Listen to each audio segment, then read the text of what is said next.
It's time for the IHSA Safety Podcast. Welcome to the IHSA Safety Podcast. I'm your host, Ken Rayner.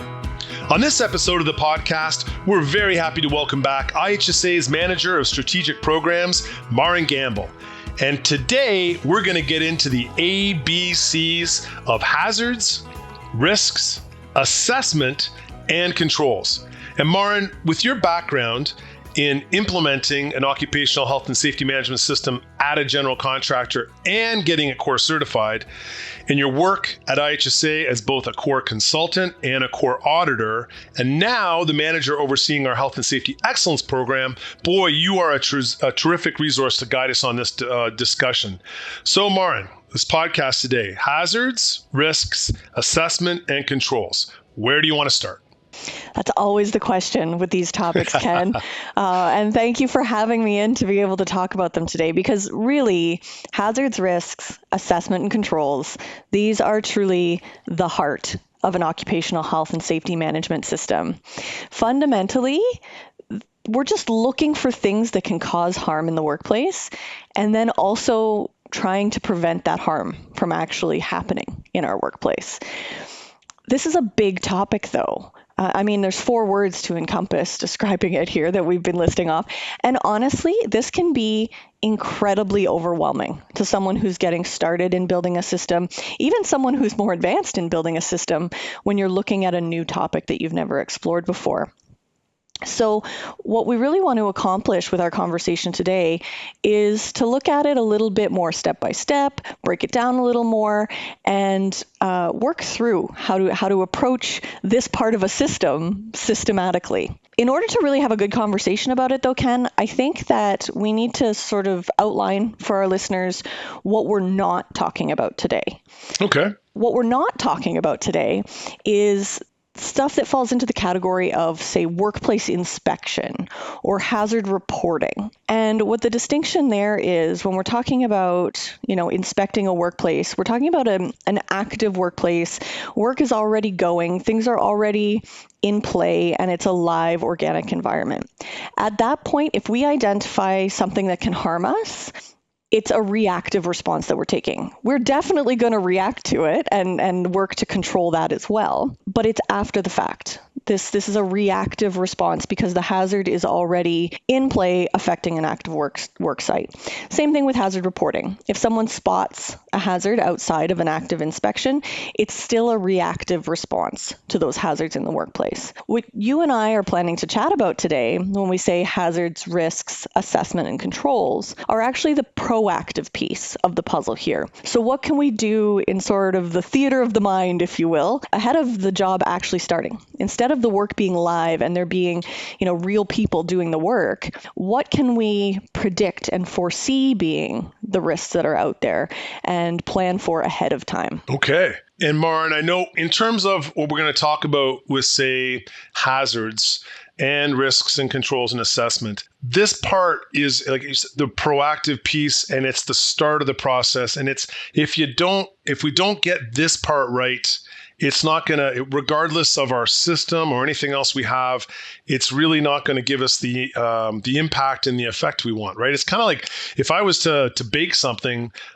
today and I didn't use the right ingredients, regardless of anything else, the equipment I have, or how great of an oven I have, or any of those type of things, the mixers, it's not going to make a difference because it's not going to turn out the way we want. Is that fair? That's totally fair, Ken. And I feel like you and I talk about baking a lot when we do these podcasts. It always leaves me feeling a little bit, peckish. And I think it's great. But I do compare systems to baking a lot of the time because I think it's a good example.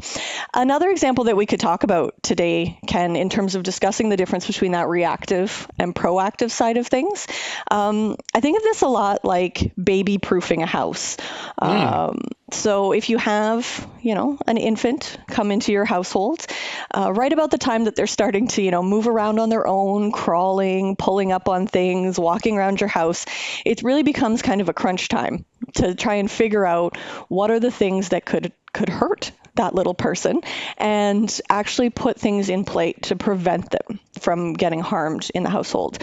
For those that don't identify with baby proofing, Ken, I think it's very similar if you get a new pet. Puppy proofing, kitten proofing, any of those things. You're really taking on the perspective of this individual in your household or animal and thinking, how could they get hurt? So in the baby proofing example, we might even crawl. I know some of the baby books say, you crawl around the house at their level to see what they're going to see.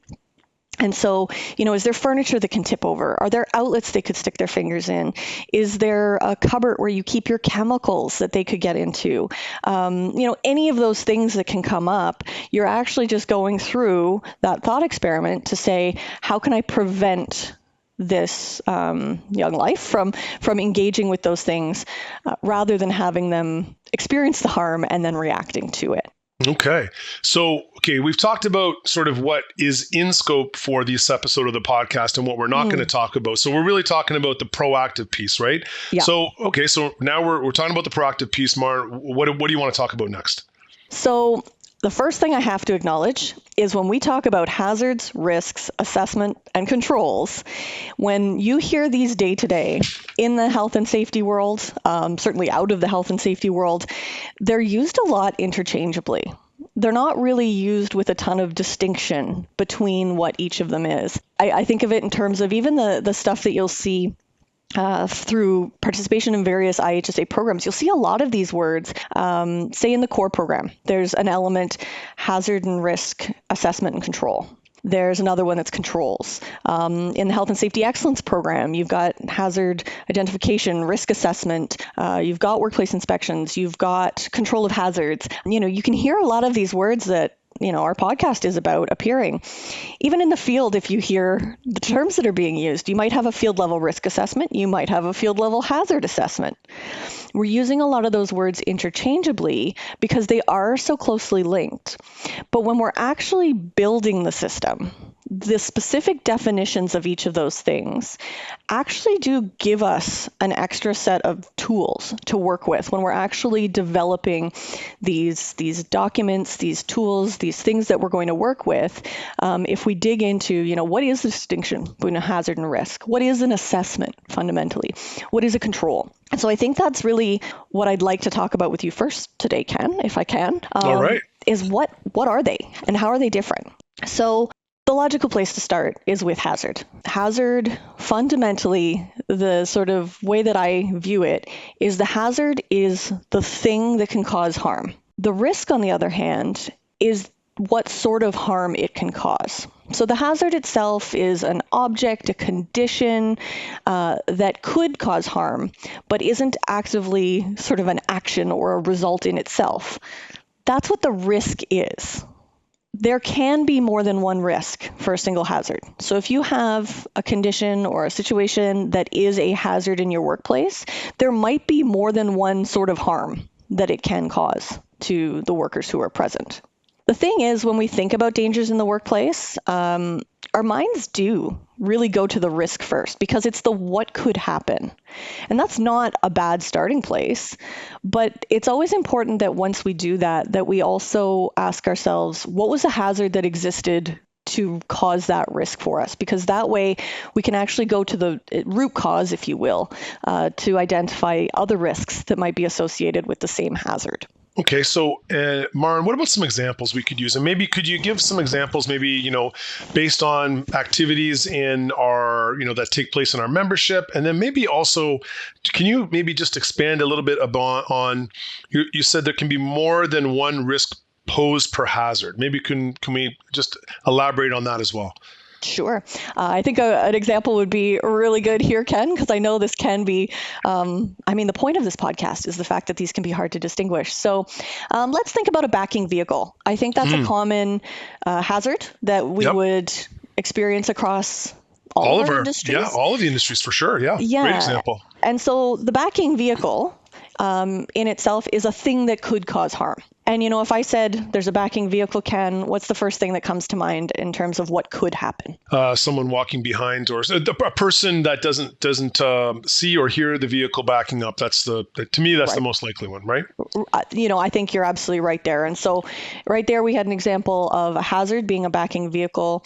A risk of that is that a person may be struck by that backing vehicle. But if I were to sort of dig a little further and you and I were to brainstorm, if there's a backing vehicle, we can ask ourselves, is there anything else that could happen from that hazard? Right. Is the bucket up on the backing vehicle? Interesting. Very good question, right? You might see that bucket striking property. We see that sometimes on roadways has happened. Maybe there's even a risk of injury to the driver if they were to collide with something within the vehicle. So I think if, we just talked about it for, I don't know, I wasn't checking the time, but 10 seconds, we came up with a list of 3 risks that are associated with one hazard of the backing vehicle.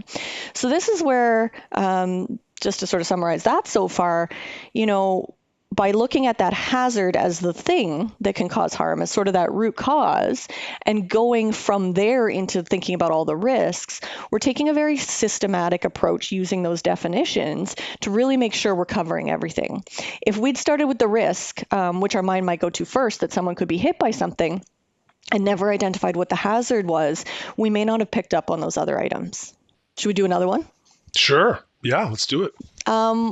One that comes up a lot in different types of construction is use of scaffold. Scaffold use can be a hazard that's going on the workplace. And again, Ken, what's the first thing that comes to mind with scaffold use? Either somebody falling or an object falling from the scaffold props. Absolutely. And that could even be considered 2 different risks off the top, right? Is scaffold use, we're thinking about something being at a level that is above ground level. So obviously, gravity exists out there, and so it is associated with major risks that we talk about. But can we talk about other risks? I'd say there's a risk of collapse. Sometimes there's a risk of contact with electrical lines. So are we exploring all the risks? It's easier to do that once we know which hazard we're actually starting with. One extra thing I want to talk about with you today, Ken, is the fact that sometimes the risks in a workplace can actually lead to additional hazards, which sounds a little bit complicated, but bear with me. What I'm talking about here is talking about impacts to our mental health in the workplace. So some of these risks that we were just talking about, associated with a backing vehicle, associated with scaffold use, associated with many of the other hazards that we see across our high-risk membership industries, there is the potential for serious incidents to happen, for serious injuries, for fatalities, and various critical incidents. And when these do happen, they introduce another hazard that we'd be remiss if we didn't mention and didn't consider. And that hazard is the exposure to trauma in the workplace.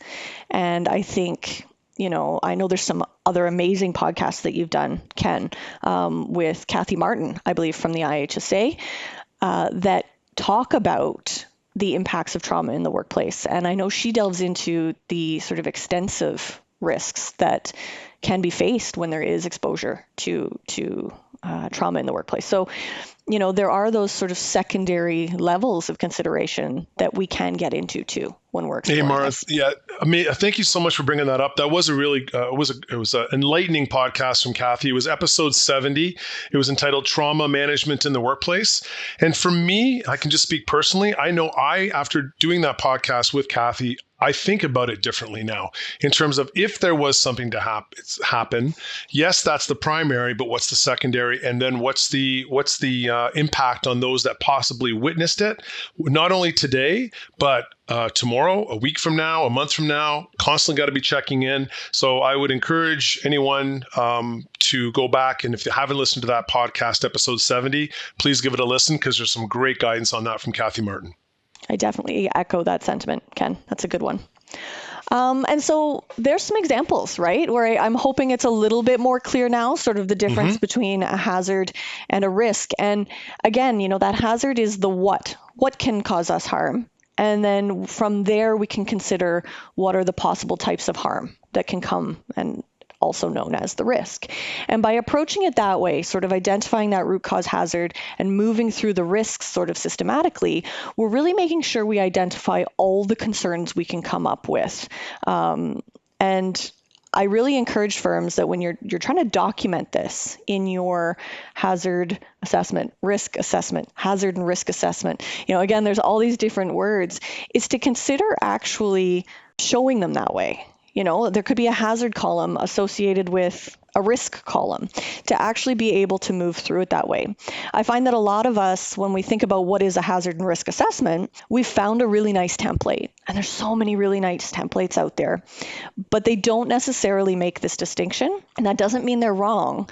But I do find that, when you're really looking at a systematic approach, making this distinction can be a huge value add to help you do it more consistently, efficiently, and take away some of that overwhelm with the process. I appreciate that, Maren. And also, just again, going back to, I guess when you're putting those two columns together, just reminding our listeners that as you have that hazard listed as a backing vehicle on a project or on a roadway or wherever it is, there can be multiple risks associated with it. So don't just look at one and say you're done. Okay, great, Maren. Now, so we've looks like we've identified and compiled like a thorough list of hazards and the risks associated with them.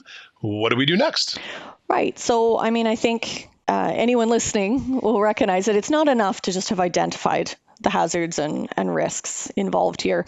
We have to do something with that list in order to make it meaningful in terms of our occupational health and safety system.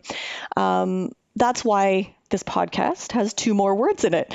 So we've talked about hazard and we talked about risk.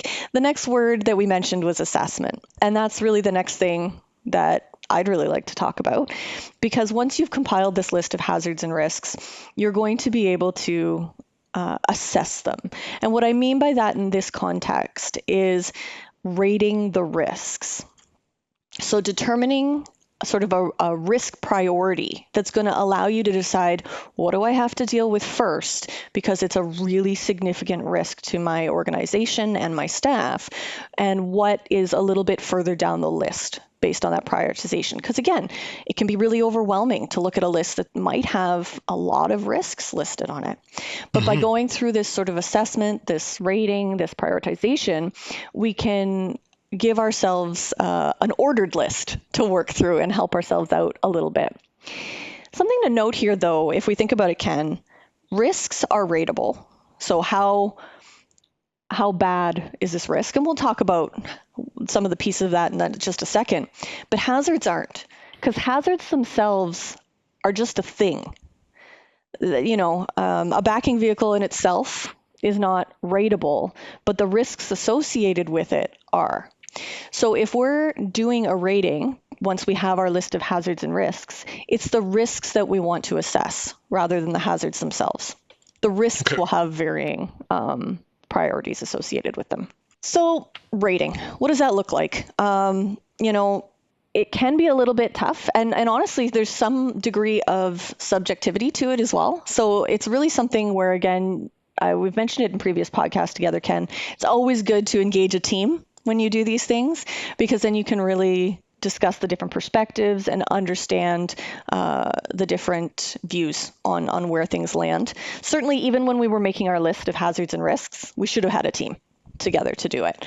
Right. Most of it yeah. Like, what would you, so just in terms of that, so let's just say we were doing that, we were talking about backing of vehicles. Who would you want on that team? Just in terms of just a broad example, who would be able to contribute to provide different perspectives, maybe, to that, Maren? Yeah. So basically, we always want to do different cross sections of our organization whenever we can. So depending on, again, how big or small the organization is, the things I'm about to list might actually, multiple titles might be one person in their job description, or they might be different individuals. But these are the kind of roles that you'd want in the room. So we'd want people from management, in the room. We'd want supervisors in the room. We'd want project managers in the room. We'd want health and safety in the room. We'd want joint health and safety committee maybe in the room, because we definitely want the workers performing the work in the room. And there might even be external experts that you want to consult. Whether they're in the room or not is a whole other thing. But in some cases, if we're talking about, fire safety in a building, we may want to contact our local fire department for some input. So you really can look at, what cross-section makes the most sense. And in some cases, the scope of knowledge that some of those roles will have will be duplicated. You may not need each tier of management in the room. There might be someone who can represent all of that. But you really want to take a look at what's the most appropriate cross-section, and always, always, always include someone who does the work. Okay, thanks for that. No worries. When we are rating, Ken, there's as many templates as there are out there for hazard assessment, risk assessment, hazard and risk assessment. You'll find probably just about as many different rating systems that people are going to use. But what generally is common amongst these rating systems is looking at both the probability of the risk happening and the severity of that risk. That would be sort of your typical 2-factor rating system. A lot of companies also use a 3-factor system, which introduces the idea of frequency as well. And there's just honestly a lot of those rating systems that you can use. And it really comes down to which one feels the most comfortable and meaningful for your organization, as long as you are sort of covering off those fundamental concepts of probability, severity, and possibly frequency as well. Now, if you're not, but okay, Maren, I appreciate that there's different ones out there, and you probably have, you probably are leaning towards one more than the other. But if you're not counting in the frequency, are you missing something potentially? You could be, and again, that's kind of an organizational decision, because there's always a trade-off when we're talking about something between including all the possible details and making it user-friendly. So there really is a balance there in terms of who is using this rating system and the complexity that we're introducing versus the usability. So I don't really lean towards one over the other, as long as it's clearly defined and it is used consistently. Okay. Talking about these 3 things, Ken, I just rattled off probability, severity, frequency, and I think possibly our listeners are going, well, how does that lead to a rating? And what do each of those mean, perhaps, too? Yes, I mean, that's probably what I would be thinking.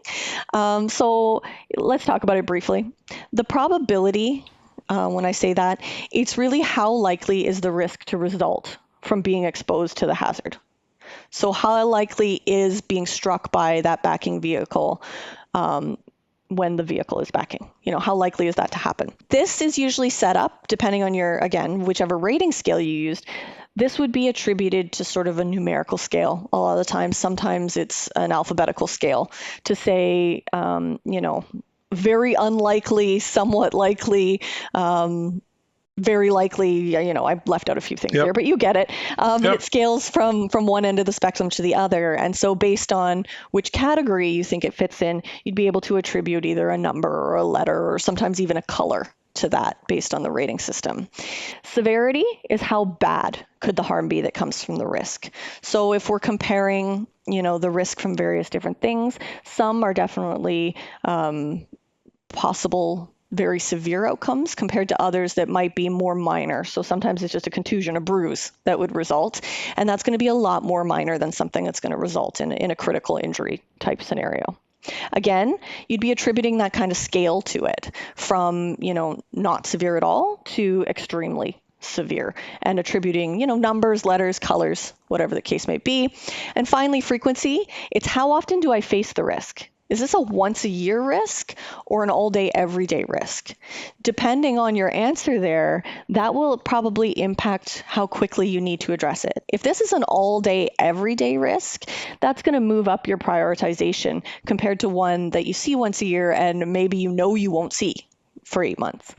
And so that's where that can factor in. Again, you attribute a number, a letter.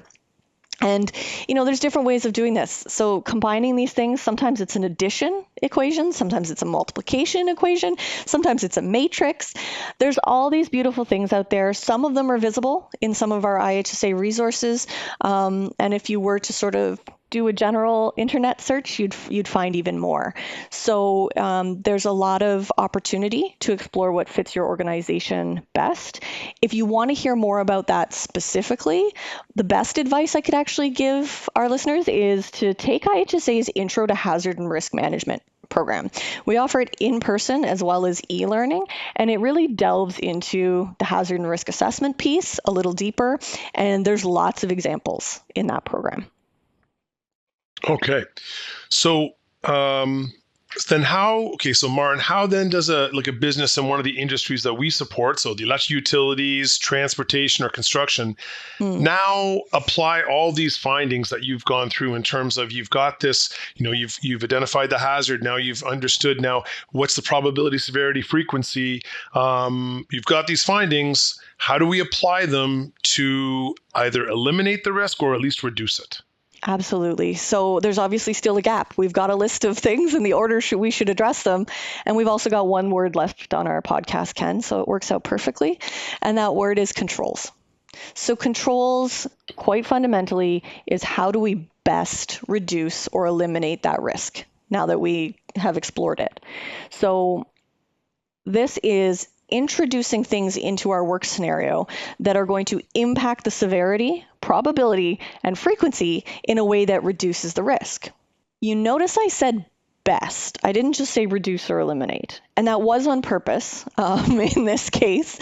And that's because there is a hierarchy of controls that applies to this kind of thing. So fundamentally, some types of controls are actually better than others.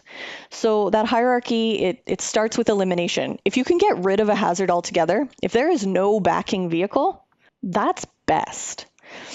If there's an opportunity for substitution, so, sometimes we can switch a chemical for a less hazardous chemical. Engineering, sometimes we can actually put something into place. We can engineer a solution that's going to correct some of those risks situations. Administration could be training, could be procedures, things around that nature. And then finally, protecting ourselves using personal protective equipment would be at the end of the hierarchy. This is another topic that warrants more explanation, more than I just gave you here. That was just the very brief overview. And, exciting enough, we fairly recently introduced a hierarchy of controls video, I believe, Ken, on our YouTube. Yes, we did with Scott Lang. So highly encourage anyone that's wanting to get a better understanding of what the hierarchy of controls are to check that out. Awesome. Because again, the hierarchy of controls gives you another systematic approach to this. So now that we know what the risk is, let's go through that hierarchy. Let's discuss elimination before we discuss substitution, engineering, administration, and PPE. So we know that not only are we introducing a control, but we're introducing the best control or controls that will apply to the situation. So let's talk baby proofing again, Ken. Okay. If we could go back to my earlier example, let's think about the example. I think I listed earlier. There's the possibility that our baby now is cruising around and starting to pull up on things, and there's a dresser that can tip if the toddler starts pulling themselves up on it. This is something we've identified as a hazard. So the hazard is the dresser. The risk is that this dresser is going to fall over and injure our baby. So the first question, remember the hierarchy of control, elimination. So the first question I would actually ask myself with this dresser is, do I even need it? Or can I just get rid of this thing? Is it serving me any purpose, or could it be removed from the situation altogether?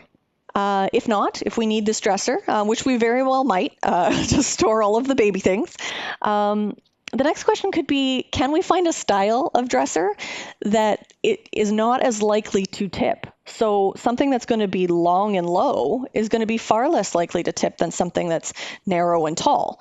So we could explore substituting with something that is a reduced risk. But one of the more common ways that people deal with this, because you've already got this dresser in the room, is to introduce an engineering control. So I looked at elimination, I looked at substitution, maybe they weren't totally viable. The next one I'm looking at engineering controls. And honestly, they make anti-tip devices. So simple enough, we can go out and get an anti-tip device, install it according to the instructions that come with it, and we'll have this engineered solution to make sure that this dresser isn't going to tip on this toddler as they're wandering around. Admittedly, administration and PPE are not going to work for babies. The training and procedures piece and sort of training your baby to not touch that dresser, not what I would go with in this case. But, you can sort of see how the example, we can work through it and see that in this case, the engineering control might be our best case scenario.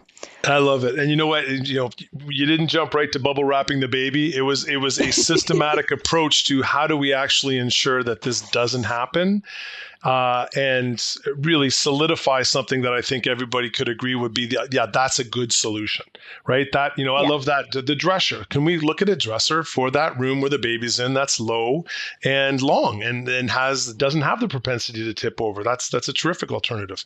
Okay.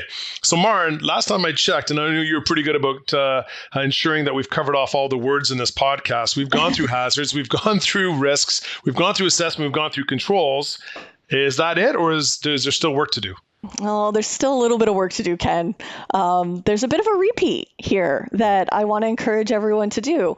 We did the assessment piece to rate the risk, to determine which ones needed controls the most. But there's also another step of rating that we really should do once the controls have been introduced. So we did do that rating prior to controls. Now I want to do the rating again, considering the controls being in place, so that we can actually see if those controls resulted in a new risk rating that's actually okay for us. If we introduced controls, and maybe they were the best controls we could come up with, but if we introduced them and our risk rating didn't actually go down on a high risk item, then we really can't proceed with the work until we've had some further conversation about that. We have to make sure that the controls we put in place are effective and they're enough to make us comfortable with the work proceeding. Right on. So going back to the baby example, so we've got a dresser that has the chance that it would tip over. We switch it out with another dresser that is low and long and has essentially no chance of tipping over, not with a toddler pulling at it. And we're going to reassess again. So we were hoping that goes from a high or a major hazard down to a low or essentially a non-existent hazard. Is that fair? That's absolutely fair. And in the case, of the baby proofing, Ken, maybe we also want to add the anti-tip because we want it to go from low risk to nil risk, right? There's no reason we can't layer controls that are going to work together to just make it even more secure. Love it. Thank you for that. That was perfect. Okay.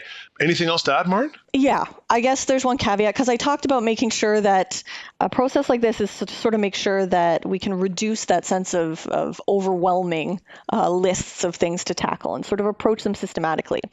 In this case, I did start with hazards, admittedly, and they led us to exploring risks, and we prioritized them and controlled them and then checked the risks again. It's essentially what we did today.